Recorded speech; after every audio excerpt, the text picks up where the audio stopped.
Hola YouTubenautas, bienvenidos al canal. En este episodio de biografías vamos a hablar de uno de los empresarios más influyentes y exitosos de la historia, Henry Ford.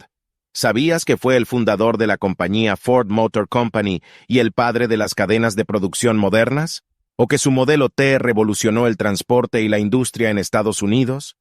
Si quieres saber más sobre la vida y la obra de este genio de la automoción, quédate conmigo y no te pierdas este video. Henry Ford nació el 30 de julio de 1863 en la granja de sus padres en Greenfield Township, Michigan, Estados Unidos de Norteamérica. Sus padres fueron William Ford, un inmigrante irlandés que llegó a América en 1847, y Mary Littlewood. Desde pequeño mostró interés por la mecánica y la ingeniería, y a los 15 años construyó su primer motor de vapor. A los 16 años se mudó a Detroit para trabajar como aprendiz de maquinista en la industria local. Allí adquirió experiencia y conocimientos que le servirían para sus futuros proyectos. En 1888 se casó con Clara Bryant, con quien tuvo un hijo llamado Edsel. En 1891, Ford entró a trabajar como ingeniero en la Edison Illuminating Company, donde conoció a Thomas Edison, quien se convirtió en su mentor y amigo. En 1893, ascendió a jefe de ingenieros y pudo dedicar más tiempo a su pasión, el automóvil. En 1896, construyó su primer prototipo, al que llamó cuadriciclo, y lo vendió por $200. En 1899, fundó su primera compañía, la Detroit Automobile Company, pero fracasó por la baja calidad y el alto precio de sus vehículos. En 1901, fundó su segunda compañía, la Henry Ford Company, pero renunció por desacuerdos con los inversores. En 1903, fundó su tercera y definitiva compañía, la Ford Motor Company, con el apoyo financiero de 11 socios. La Ford Motor Company se convirtió en un éxito gracias a la visión innovadora y revolucionaria de Ford. Su objetivo era fabricar automóviles sencillos y baratos, destinados al consumo masivo de la familia media americana. Para lograrlo, desarrolló el método de producción en serie o Fordismo, que consistía en instalar una cadena de montaje donde los operarios realizaban tareas mecánicas y repetitivas sobre el chasis del automóvil que se desplazaba automáticamente hasta quedar terminado. Este sistema permitía ahorrar tiempo, costes y mano de obra cualificada, al tiempo que aumentaba la productividad y la eficiencia.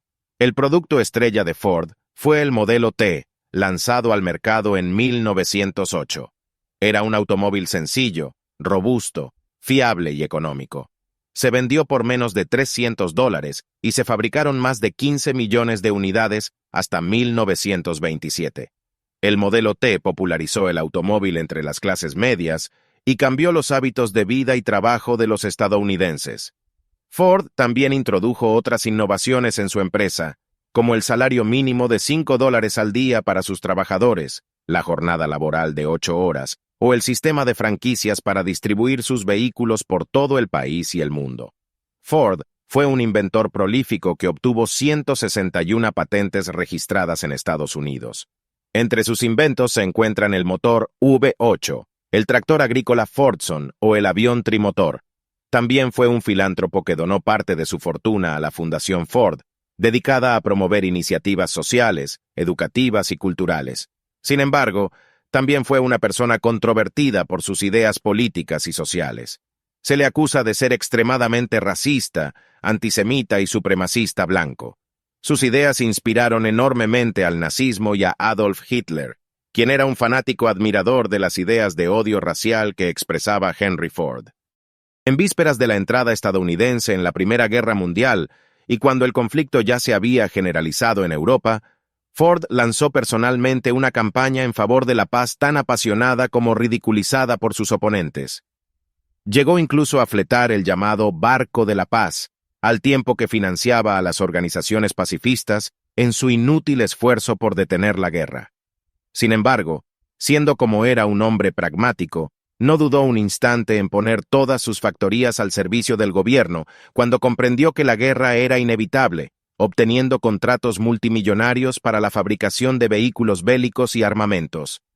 Paralelamente a sus esfuerzos en favor de la paz, Henry Ford Hubo de librar una dura batalla de orden legal contra los hermanos Dodge, quienes a la cabeza de un amplio sector de accionistas minoritarios se oponían a que el magnate reinvirtiese los beneficios de su empresa en ampliarla y consolidarla. Ello iba en contra de los intereses de John y Horace Dodge, más interesados en cobrar los dividendos para invertirlos en su propia fábrica de automóviles. Obligado en 1919 por un juez a repartir entre sus accionistas casi $20 millones, Ford reaccionó con una contraofensiva brutal y en cuestión de semanas, y por medio de agentes interpuestos, invirtió más de $100 millones en hacerse con la casi totalidad de las acciones de la Ford Motor Company. Los tiempos, sin embargo, ya no eran tan buenos. De 1920 a 1921 se vivió una fuerte recesión que fue como el preludio de la crisis del 29. Ford salvó el bache a costa de reducir aún más el precio del modelo T, $360, de lanzar el famoso tractor Fordson y de obligar a sus concesionarios a financiar en parte no solo la compra de su propia compañía, sino las cuantiosas inversiones que estaba llevando a cabo. En 1922 compró la Lincoln Motor Company y puso al frente de la misma a su hijo Edsel, con el objetivo de fabricar un modelo de lujo. Simultáneamente, y a fin de poder controlar todos los estadios de la fabricación y venta de sus automóviles, inició la compra sistemática de bosques, minas de carbón y hierro, fábricas de cristal, altos hornos, un ferrocarril, una flota mercante y una inmensa plantación de caucho en Brasil, al tiempo que, para diversificar aún más la oferta, inició la fabricación de aviones trimotores, haciendo de paso que el transporte aéreo de pasajeros y de correo experimentasen un gigantesco avance en Norteamérica. Henry Ford fue, además, el primero en advertir las ventajas del mercado exterior y estableció una completa red de ventas en Europa. Hacia la mitad de la década de los años 20, el Ford T acaparaba entre un 40 y un 57% del mercado de automóviles. Sin embargo, justo en vísperas de la Gran Depresión del 29, Ford no supo, y en parte no quiso, ya que era hombre obstinado y de ideas fijas, ver los grandes cambios que se avecinaban y que obligaban a un enérgico golpe de timón. El notorio incremento de la red vial, unido a la subida general del nivel de vida, así como la competencia directa de rivales como la General Motors, hicieron del Ford T un modelo obsoleto. Pero Ford, viendo las engañosas cifras de ventas de su portaestandarte, se resistía a cambiarlo y optó por el viejo recurso de reducir costos, solo que esta vez ya únicamente le restaba incrementar la productividad y congelar los salarios, lo cual hizo disminuir notoriamente la popularidad del Ford entre los antaño obreros mejor pagados de Norteamérica. El dramático descenso en las ventas experimentado durante 1927 obligó a Ford a suspender la producción del modelo T. A finales de ese año salió a la venta el Ford A, y poco después, en 1929, el asombroso Quinte 8, que le permitieron recuperar algo del terreno perdido. Pero la Ford Motor Company ya no es el número uno, porque tanto General Motors, con el famoso Chevy, como la Chrysler van por delante, con el agravante de que el patrón parece haber perdido el rumbo.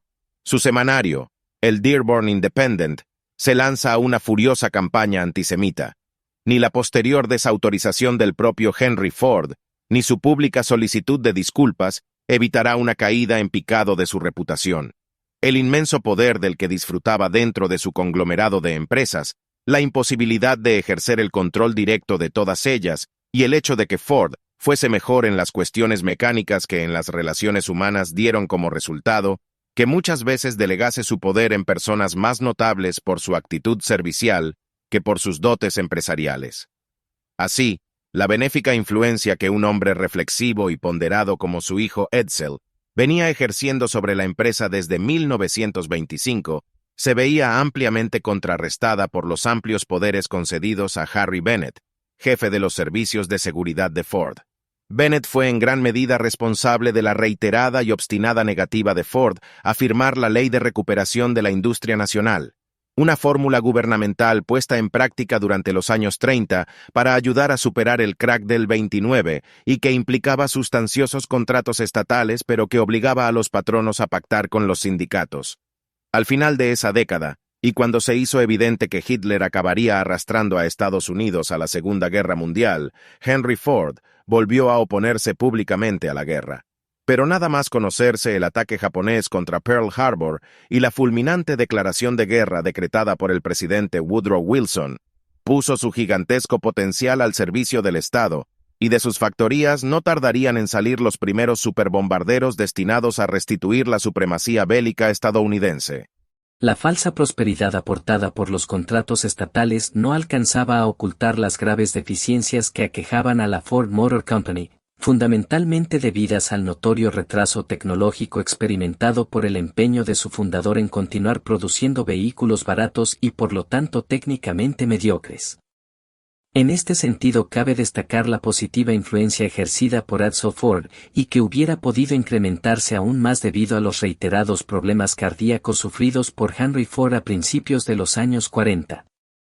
Desgraciadamente, Edsel murió en 1943, y Henry Ford, a la sazón un anciano de 80 años y con la salud muy deteriorada, ya no tenía fuerzas para recuperar el mando de esa nave que avanzaba hacia la deriva.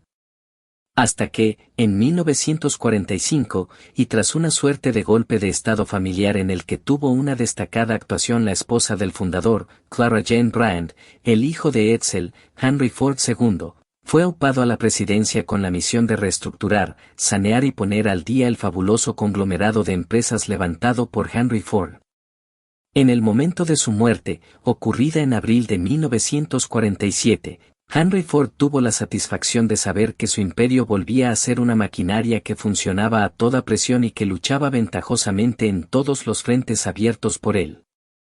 Sin embargo, los tiempos habían cambiado y ya no era posible seguir dirigiendo ese imperio sobre una base familiar. En 1956, 7 millones de acciones de la Ford Motor Company salieron a la venta, poniendo fin al control absoluto ejercido por los Ford. Gran parte de los beneficios generados actualmente por la empresa van a parar a la Fundación Ford, creada en 1936 y sucesivamente fortalecida por los legados dejados por el propio Henry Ford, su esposa Clara y su hijo Edsel, totalizando en la actualidad más de $500 millones dedicados íntegramente al fomento de la investigación y las artes.